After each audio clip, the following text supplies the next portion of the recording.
Tourist Destination Spotlight: the rock-hewn churches of Lalibela.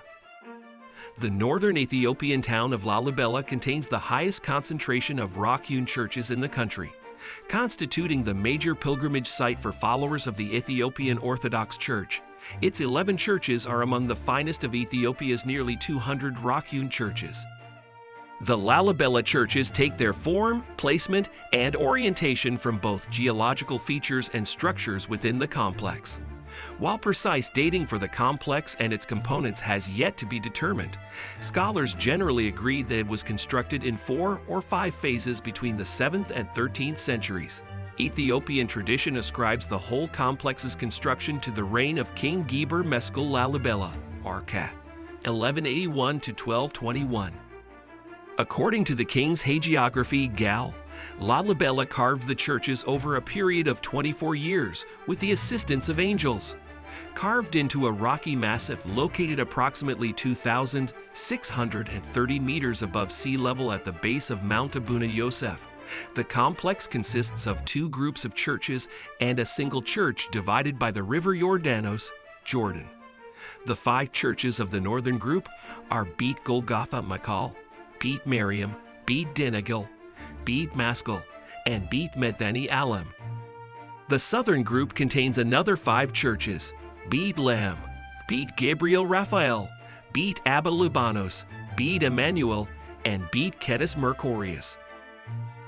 A final church, Beit Georgis, stands to the west of the southern group. A system of pathways links the churches and attendant ecclesiastical structures, including tombs, catacombs, and storerooms. Passing through this trench and tunnel system adds a physical dimension to the spiritual journey of moving between churches. Narrow pathways guide visitors into a single file, allowing them to symbolically descend into the earth and up into heaven as a group. The geology of the region partially determined the structure of the churches and their hydraulic systems. Igneous in nature, the rocky massif of the church complex is primarily composed of 2 kinds of volcanic basalt.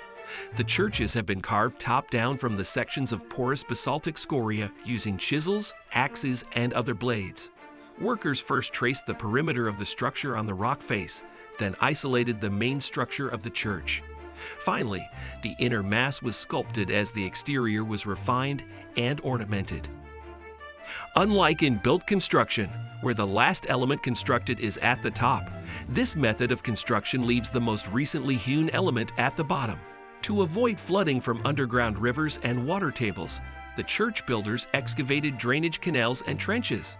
The roofs of the 4 freestanding monolithic churches slope at the same angle as the rocks from which they were carved, further promoting drainage.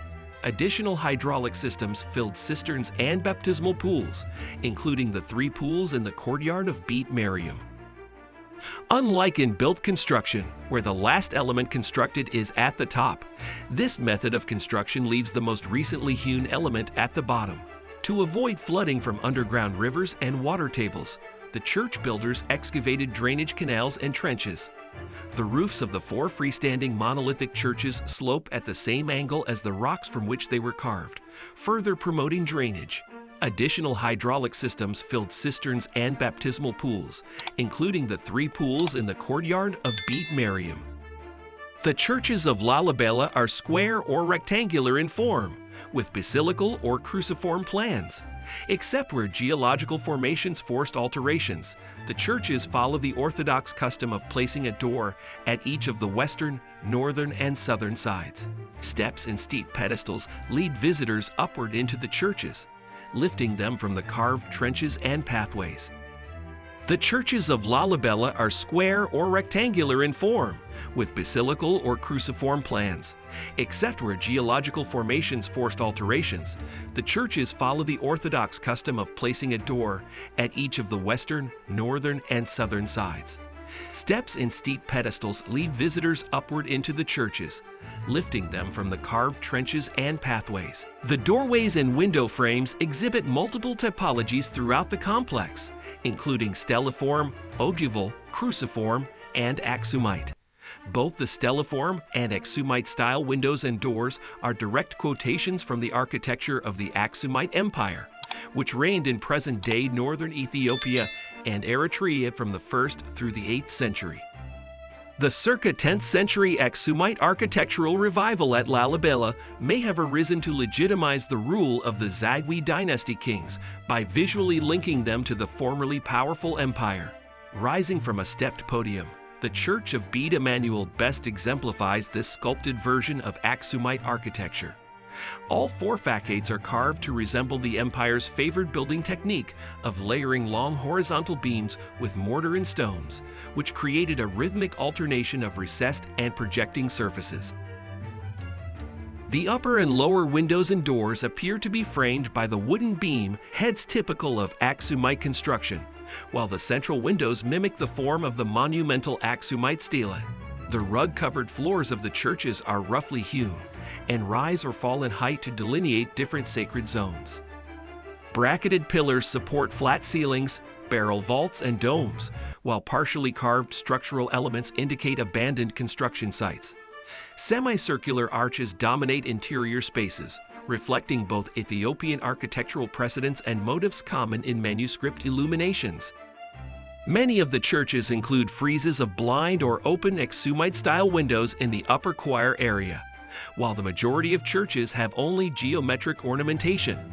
Beit Golgotha Michael has bas-relief carvings of human figures on its interior walls, and Beit Miriam has an exterior frieze of horsemen, variously interpreted as saints or King Lalibela himself. Unique among the Lalibela churches, Beit Miriam retains vividly colored geometric and biblical scenes painted on shallowly carved walls, ceilings, and columns. Nearly all of the churches employ moldings and string courses to break their massive forms into smaller segments, while the Lalibela complex is now considered a representation of the New Jerusalem. The dedications of the churches and their functions have changed over the centuries. The earliest constructions at Lalibela were civic. Beit Mercurius and Beit Gabriel Raphael were likely royal palaces or fortresses built for defense. Other structures were converted to churches during later phases of occupation, especially as the location took on its current significance as a place of holy pilgrimage. The link between Lalibela and Jerusalem may have been related to Ethiopia's historical claim of Solomonic royal descent, as well as to the 12th century fall of Jerusalem. In other cases, physical transformation including structural collapse and flooding forced the creation of new structures as older carvings were abandoned. Once a political center called Roha, the city became a religious center named after King Lalibela soon after his death. Centuries after its construction, Lalibela remains home to a large community of Ethiopian Orthodox priests and nuns. Since the 12th century, the city has been a continued site of religious practice and popular pilgrimage. Gatherings of pilgrims are especially large on major feast days and on Orthodox Christmas, Jena, held on January 7 in the Gregorian calendar. The focus of multiple conservation and restoration efforts since the 1960s.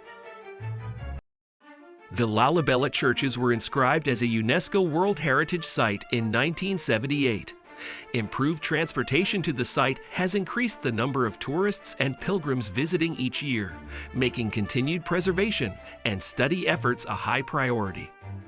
Protection and management requirements. For centuries, the church and state have been jointly responsible for the holy site of Lalibela. Home to a large community of priests and monks, it is a living site that draws many pilgrims to celebrate the great feasts of the Ethiopian Christian calendar. This active and energetic perspective is central to the management of the site. No special legal framework is provided to protect the rock-hewn churches except the general law, Proclamation No, which has also established the institution in charge, the Authority for Research and Conservation of Cultural Heritage, ARCCH. With the Ethiopian Church as a partner, the ARCCH has a representative in Lalibela, but a principal difficulty has been the harmonization of the different projects and effective coordination between the partners. The property is administered under the Regional and the Lasta District Culture and Tourism Office. To prevent the property from the impact of development, a draft proclamation has been prepared, but this is not yet ratified. A management plan has not yet been established. A 4-year conservation plan was established in 2006, but this has yet to be fully implemented.